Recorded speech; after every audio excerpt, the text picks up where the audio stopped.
봅니다. 신약 누가복음 18장 35절부터 43절 교독합니다. 신약 127페이지입니다. 누가복음 18장 35절부터 교독합니다. 여리고에 가까이 가셨을 때 한 맹인이 길가에 앉아 구걸하다가 그들이 나사렛 예수께서 지나가신다 하니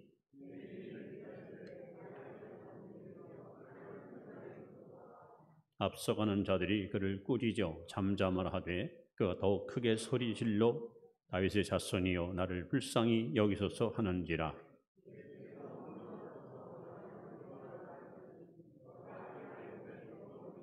내게 무엇을 하여 주기를 원하느냐 이르되 주여 보기를 원하나이다.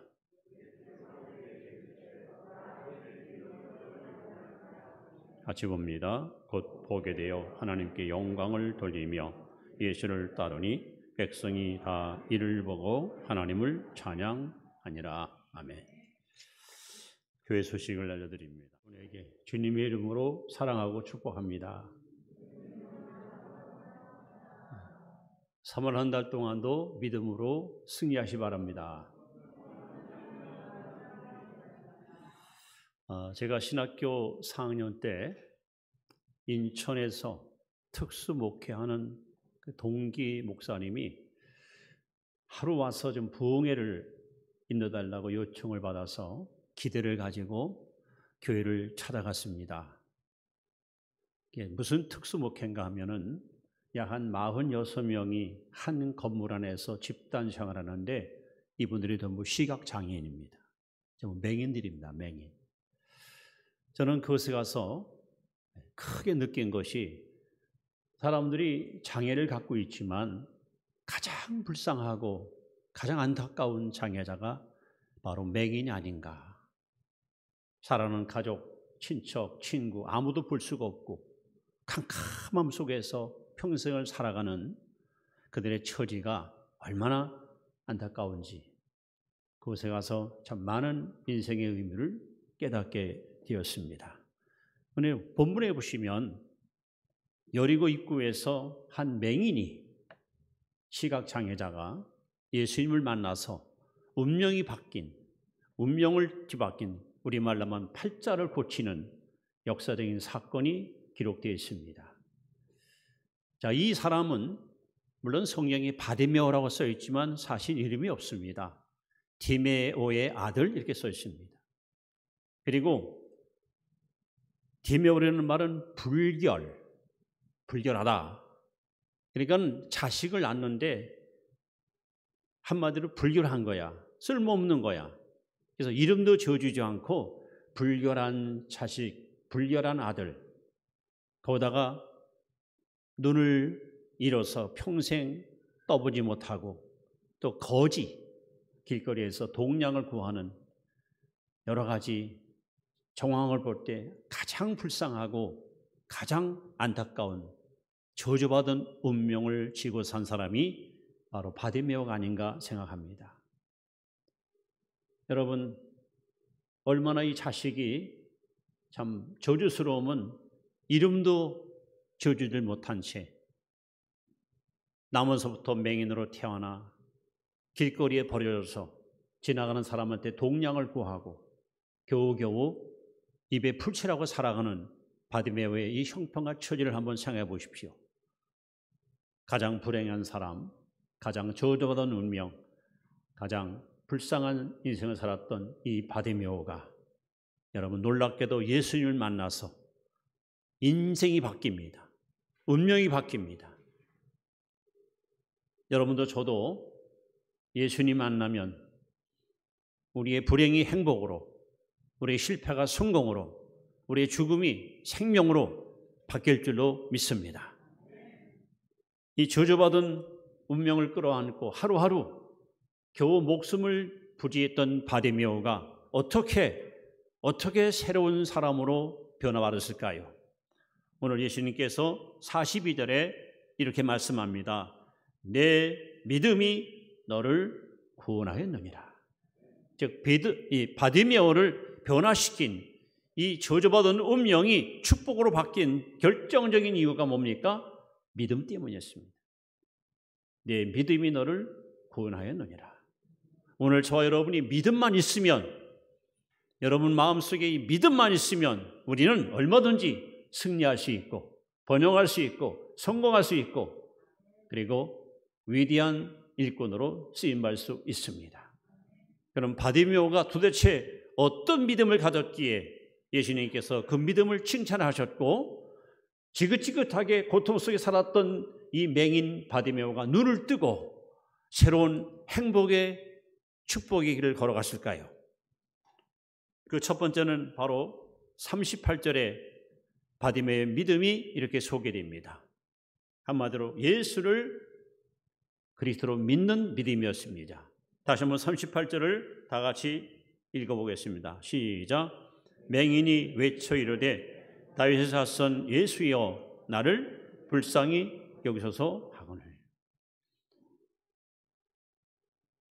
예수님 당시에 위대한 사람 혹은 성인, 랍비, 훌륭한 사람이 마을에 나타나면 온 마을 사람들이 전부 어귀에 나와서 이분의 말을 듣기도 하고 함께 달아가면서 묻기도 하고, 그래서 큰 인물이 나타나면 사람들은 나가서 맞이하는 것이 그들의 하나의 어떤 풍습이었습니다. 근데 예수님께서 여리고 입구에 딱 들어오시니까 많은 무리들이 예수님을 에워싸기 시작합니다. 그러면서 웅성하면서 많은 소리가 퍼지기 시작하지요. 여러분, 시각장애자는 앞을 못 보지만 대신 청각이 발달합니다. 소리에 굉장히 민감합니다. 그래서 이 바디메오가 도대체 누가 왔길래 저렇게 시끄러울까? 도대체 누가 왔길래 사람들이 이렇게 웅성거릴까 해서 물었습니다. 36절, 이 무슨 일이요? 도대체 누가 제안한 겁니까? 그랬더니 사람들이 빈정거리는 소리로 이렇게 답변합니다. 나사렛 예수다. 나사렛 예수다. 여러분, 이 당시에 나사렛이라는 동네는 범죄 도시, 그리고 무식하고 무능한 사람이 살고 있는 마을, 별로 이스라엘 나라에서 인정받지 못하는 그런 부끄러운 마을이 바로 나사렛입니다. 오죽하면은 예수님이 제자였던 나다나엘이 예수님을 향해서 나사렛에서 무슨 선한 것이 납니까? 할 정도로 비웃음 받던 마을이 나사렛입니다. 그러니까 그 나사렛 예수가 지나간다 하고서 많은 사람들이 언질하니까 갑자기 바디메오가 큰 소리로 이렇게 외쳐버립니다. 다윗의 자손 예수여 나를 불쌍히 여기소서.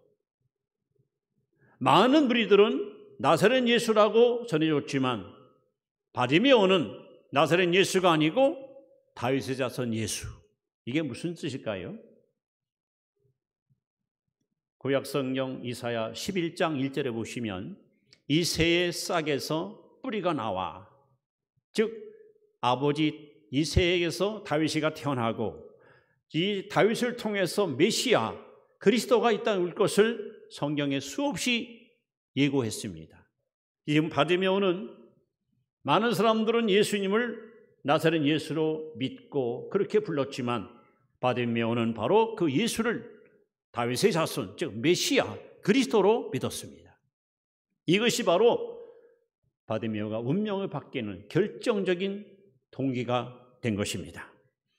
여러분, 오늘날 많은 사람들은 통상적으로 예수가 누굽니까? 하고 물으시면은 공자, 석가, 마호멧, 예수 4대 성인 중에 하나입니다. 이렇게들 이야기합니다.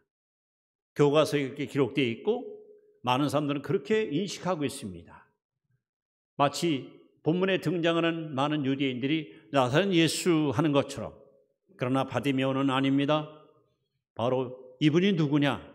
나사렛 예수가 아니고 메시아, 그리스도, 하나님의 아들, 나의 구원자, 바로 이 예수를 바디메오는 믿은 것입니다. 여러분, 예수 그리스도를 구세주로, 구원자로 믿는 사람은 반드시 그 운명이 바뀝니다. 반드시 새 생명을 얻습니다. 반드시 하나님의 백성으로 거듭날 수 있습니다. 여러분, 우리가 구원받는 방법이 뭘까요? 어떻게 하면 우리는 죄에서 자유를 얻고 저주에서 벗어나 축복의 삶을 살 수 있을까요? 로마서 10장 9절 10절에 하나님이 이렇게 말씀합니다. 내가 만일 내 입으로 예수를 주로 시인하며 또 하나님께서 그를 죽은 자 가운데서 다시 살리신 것을 믿으면 구원을 얻으리니 사람이 마음으로 믿어 의에 이르고 입으로 시인하여 구원에 이르느니라. 여러분, 입으로 예수는 나의 주, 예수는 나의 하나님, 예수는 나의 생명, 예수는 나의 부활. 여러분, 입으로 예수를 시인하고 인정할 때 우리는 구원받습니다. 우리는 거듭납니다. 바로 이 바디메오가 그 예수를 믿은 겁니다. 즉 예수는 나사렛 예수가 아닌 메시아, 하나님의 아들, 다윗의 혈통으로 태어난 그리스도로 믿은 것입니다. 그래서 여러분 요한복음 10장 3절에 보시면 영생이 뭐냐? 영생이라는 곧 유일하신 하나님과 그 아들을 아는 것이라 했습니다. Do you know Jesus? 여러분들은 예수를 아십니까? 여러분 예수를 정말 아십니까? 오늘 성경 어디를 읽어봐도 유대인들은 모두가 다 나사렛 예수 그렇게 말했습니다. 그런 예수는 절대 우리를 구원 못합니다. 바로 다윗의 자손 메시아 그리스도 이분만이 우리를 죄에서 구원할 유일한 구원자가 되는 줄 믿습니다. 그래서 예수님이 이 땅에 태어날 때 천사가 나타나서 마리아에게 마태복음 1장 21절에 말합니다. 아들을 낳으리니 그 이름을 예수라 하라. 이는 저가 저희 백성을 죄에서 구원할 자이심이라. 훗날 베드로 사도는 사도행전 4장 12절에 천하인간에 우리를 구원할 이름은 없다는 겁니다. 우리를 구원할 유일한 이름은 예수밖에 없다 하고 단호하게 복음을 전하지 않았습니까? 그렇습니다. 바디메오가 가장 불행했던 사람, 이름도 없습니다. 맹인입니다. 거지입니다. 버림받은 인생입니다. 어떻게 이 저주받은 인생이 하나님의 놀라운 자녀로 변화받습니까? 바로 예수를 정확히 아는 거예요. 분명히 아는 거예요. 확실히 아는 거예요. 사람들은 나사렛 예수로 알았지만 바디메오는 다윗의 자손 예수, 메시아이신 예수, 그리스도인 예수, 바로 나의 구주이신 예수를 믿었기 때문에 예수님께서 내 믿음대로 되리라 하고 축복해 주신 것입니다. 두 번째로 어떻게 바디메오의 운명이 변화받았을까요? 그것은 바로 근본적인 문제를 그는 간구했기 때문입니다. 자, 41절 말씀을 다시 한번 보겠습니다. 41절 말씀 다 같이 봅니다. 시작. 내게 무엇을 하여 주기를 원하느냐? 이르되 주여 보기를 원하나이다. 자, 바디메오는 자신의 근본적인 문제, 즉 눈을 뜨는 것, 시각장애자가 눈을 떠서 새로운 생명을 얻는 것, 이것이 그의 평생의 소원이었고 절박한 바람이었습니다. 그래서 그는 이미 이사야서 11장에 보시면 다윗의 아들, 즉 다윗의 혈통으로 예수님이 오시게 되면 그분이 죽은 자를 살리며 각종 병을 고치며 귀신을 쫓고 수많은 영혼을 살릴 것을 그는 믿었고 알았습니다. 그래서 많은 무리들이 바디메오를 향해서 야 조용히 해 마 시끄러워 너 거지 주제에 말이야 소경 주제에 누굴 부르고 있어 하고 면박을 주고 핀잔을 주고 조롱했지만 더욱 큰 소리로 외칩니다.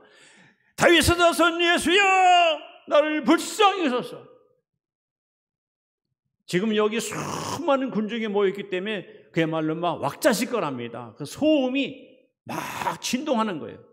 그런데 바디메오의 외침이 더 크게 예수님의 귀로 흘러갔습니다. 오죽하면 예수님이 길을 가다가 그 소리에 그만 발걸음을 멈추고 돌아서서 저 사람을 데려오라고 명하지 않았습니까? 저는 이 광경을 볼 때마다 여호수아에 나오는 이야기가 생각이 듭니다. 여러분, 여호수아가 가나안에 가서 가나안 족속과 싸울 때 그 기브온 족속이 굉장히 강대한 국가거든요.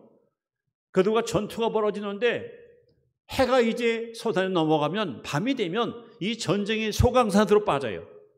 그래서 이 전쟁을 승리로 이끌기 위해서 여호수아가 하늘을 향해서 외칩니다. 태양아, 기브온에 멈춰라. 놀랍게도 태양이 서산으로 넘어가지 않고 온종일 기브온 하늘 위에 떠 있었습니다. 그리고 성경에 뭐라 하기를 전에도 후에도 이와 같은 일이 없으리라. 여러분, 한번 물어보겠습니다. 태양을 멈췄던 이 여호수아의 기도가 위대합니까? 아니면 그 태양을 창조한 예수님의 발걸음을 멈추게 했던 바디메의 기도가 위대합니까? 저는 여호수아보다 이 바디메의 믿음이 더 위대하다고 믿습니다.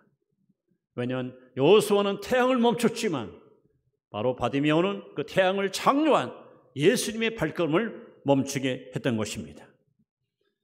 여러분, 통상적으로 맹인들은 사람들이 지나가면서 돈 몇 푼 던져주는 것, 아이고 오늘 아침이나 먹었수? 어째 얼굴 보니 굶은 것 같은데 이거 갖고 가서 밥이나 한 끗 사 먹으시오. 이 동량을 주는 거에 기대가 있지 않습니까? 맹인들이 뭘 바라겠어요? 누가 좀 물질을 줬으면, 좀 돈을 좀 넉넉히 줘줬으면 그것이 맹인이 갖고 있는 가장 절박한 소망이 아닙니까? 근데 바디메오는 아닙니다. 내게 가장 필요한 것은 돈도 아니고 물질도 아니고 떡도 아니고 바로 눈 뜨는 것. 태어날 때부터 맹인으로 태어나 이름도 없고 부모에게 버림받아 길거리에 내던져 동량을 구하는 나 같은 인생이 눈만 뜰 수 있다면 나도 얼마든지 내 삶을 멋지게 헤쳐나가겠다는 그 기대감. 그래서 예수님께서 뭘라 묻겠습니까? 네 소원이 뭐냐 하고 물을 때 바디메오는 아주 단호하게 예수님께 고백합니다. 주여, 보기를 원하나이다. 여기서 또 한 가지 중요한 주여 하는 말입니다. 사람들은 보통 납비여 혹은 선생님 그렇게 부르지만 바디메오는 예수를 향해서 뭐라 합니까? 아도나이, 주여. 다시 말하면 나의 주인이신 하나님, 나의 주권을 갖고 계신 나의 구주 예수님, 내 인생의 문제를 해결할 유일한 분은 구주 예수님 당신밖에 없습니다. 당신 말씀 한마디만 하면은 내 눈은 반드시 떠질 것이고 내 운명은 바뀔 것이고 불행에 울던 내 인생은 행복으로 변화받을 것입니다. 그래서 그는 주저하지 않고 그 마음에 품고 있던 평생의 소원, 주여 보기를 원하나이다 하고 자기의 마음의 소망을 예수님께 고했던 것입니다. 그랬더니 예수님께서 즉시로 말씀합니다. 보라, 내 믿음이 너를 구원하였느니라. 여러분, 잠언 8장 17절에 보시면 나를 사랑하는 자들이 나의 사랑을 입으며 나를 간절히 찾는 자가 나를 만날 것이니라. 여러분이 가지고 있는 문제가 뭡니까? 여러분이 갖고 있는 근본적인 문제가 뭡니까? 무슨 문제를 갖고 주께 나왔습니까? 어떤 어려움이 여러분을 힘들게 하고 있습니까? 이건 누구도 해결할 수 없는 그 말로 너무도 벅차고 고통스러운 여러분의 짐이 뭡니까? 바디메오와 같이 여러분 마음속에 품고 있는 그 절박한 소망을 주님께 다 내놓으세요. 그리고 주여, 나의 주인 되신 주님, 이 문제를 해결할 분은 당신밖에 없습니다. 나는 오직 주님만 의지합니다. 나는 오직 주님만 바라봅니다. 나는 오직 주님만 신뢰합니다.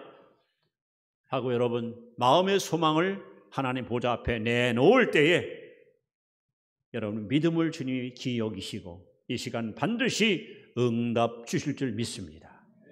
그래서 우리가 잘 아는 히브리 11장 6절 말씀에 뭐라고 써 있습니까? 믿음이 없이는 하나님을 기쁘시 할 수 없나니 하나님께 나아가는 자는 반드시 그가 계신 것과, 여러분 우리는 지금 하나님 앞에 나왔습니다.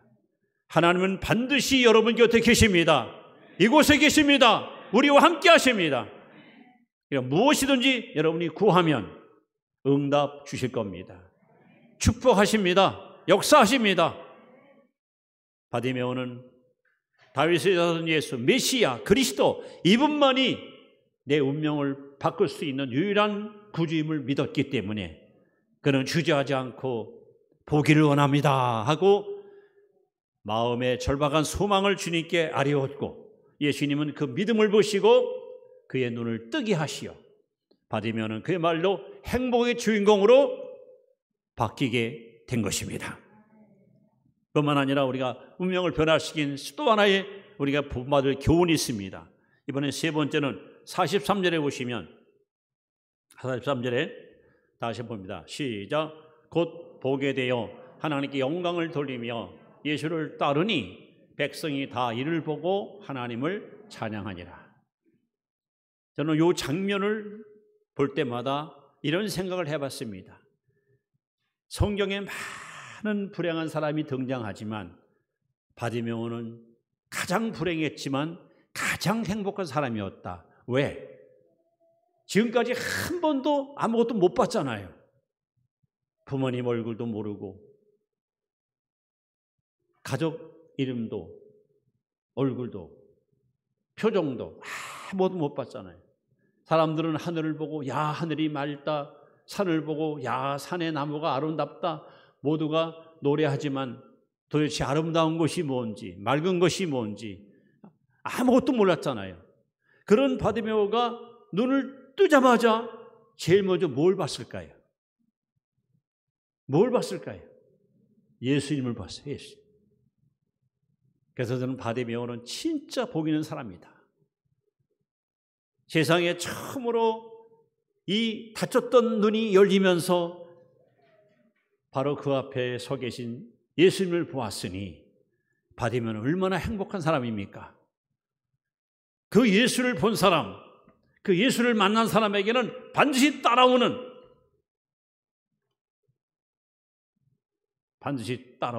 하나의 요건이 있습니다. 뭡니까? 바디메오는 예수님을 따르기 시작합니다. 여러분, 예수님 만나면, 예수님을 여러분이 경험하면, 예수님을 보게 되면 이제까지는 내가 이것이 인생의 목적인 줄 알았어. 이것이 최고인 줄 알았어. 이것만 했으면 되는 줄 알았어. 그런데 예수를 만나고 나니까 세상의 모든 것들은 다 헛된 것이야. 내가 정말 평생 동안 목숨을 다하고 성품을 다하고 뜻을 다하여 믿고 따르고 섬길 자는 예수밖에 없다. 그래서 바디메오는 주님을 따라갑니다. 이것이 바로 운명이 바뀐 사람의 행동이고 그 사람의 삶의 모습입니다. 그렇습니다. 운명을 변화시킨 그 믿음은 결국 하나님께 영광을 드리며 예수를 따라가는 행동으로 표현되고 있습니다. 여러분, 병아리가 이제 알을 까고 부화할 때 제일 먼저 병아리가 눈으로 봤던 대상, 그것이 어미든지 아니면 사람이든지 그 처음 본 것을 따라간다고 해요. 왜? 눈 속에 그 사물이 각인됐기 때문에.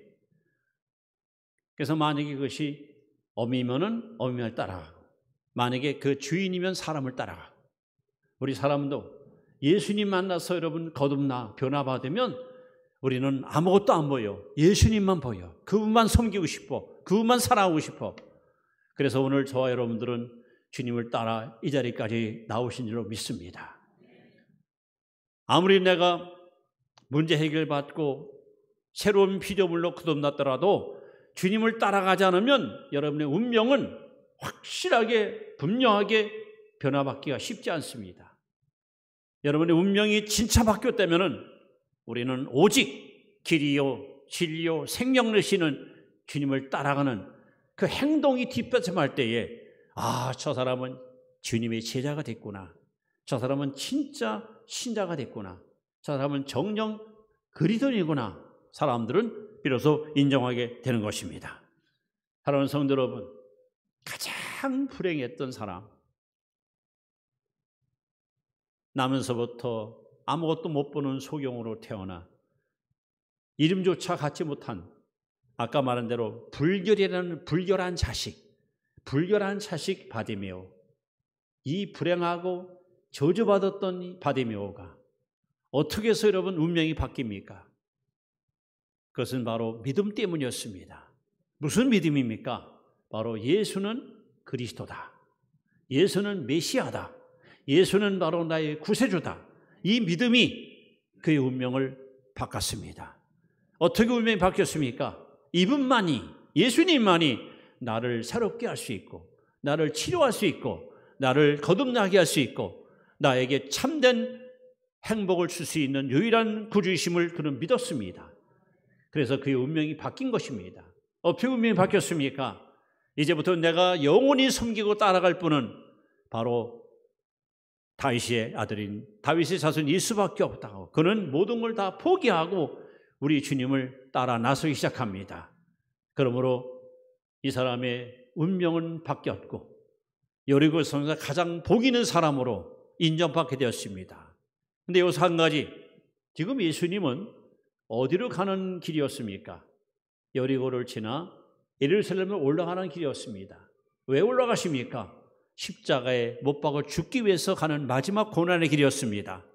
바디메오는 주님이 가시는 그 길이 무슨 번영과 인정과 축복과 박수받는 길이 아니라 고난의 길, 십자가의 길, 그야말로 희생의 길인 것을 알면서도 주님을 따라 나섰고 그리고 주님을 따라갔습니다. 여러분은 어디까지 주님을 따라가시겠습니까? 어디까지 주님과 함께 동행하시겠습니까? 말씀을 마무리합니다. 따라합시다. 믿음에는 역사가 따른다. 믿음에는 역사가 따라옵니다. 소망은 인내가 필요하고 사랑은 희생이 필요합니다. 그래서 반드시 믿으면 역사가 일어납니다. 내 믿음대로 될지어다. 그렇습니다. 바디메오가 믿음으로 말미암아 변화받았는데 믿음은 불행을 행복으로, 믿음은 절망을 희망으로, 믿음은 저주를 축복으로, 믿음은 슬픔을 기쁨으로, 믿음은 실패를 성공으로 바꾸는 능력이 있습니다. 힘이 있습니다. 그래서 요한일서 5장 4절에 대저 하나님께로 난 자마다 세상을 이기느니라. 세상을 이기면 이것이니 우리의 믿음이니라. 여러분, 믿음만 있으면 우리는 모든 것을 이길 수 있고 모든 것을 정복할 수 있고 모든 승리의 주인공으로 살아갈 수가 있습니다. 가장 불행했던 바디메오는 이렇게 믿음으로 말미암아 새로운 피임을 거듭나게 되었고 성경에서 가장 행복한 행복의 주인공으로 하나님 앞에 인정받는 자가 되었으니 여러분, 예수 그리스도는 어제나 오늘이나 영원토록 동일하십니다.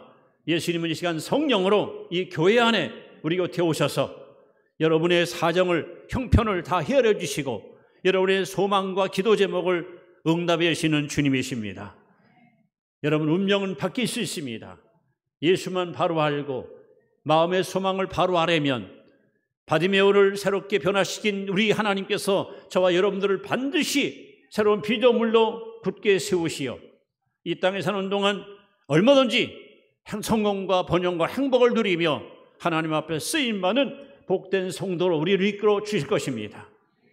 오늘 이 자리가 여러분의 절망이 소망으로, 여러분의 죽음이 생명으로, 여러분의 저주가 축복으로, 여러분의 어둠이 빛으로 변화받는 역사의 현장이 될 수 있기를 바랍니다. 하나님이 그렇게 여러분들을 이끌어 주실 것입니다. 기도드립니다. 살아계신 하나님,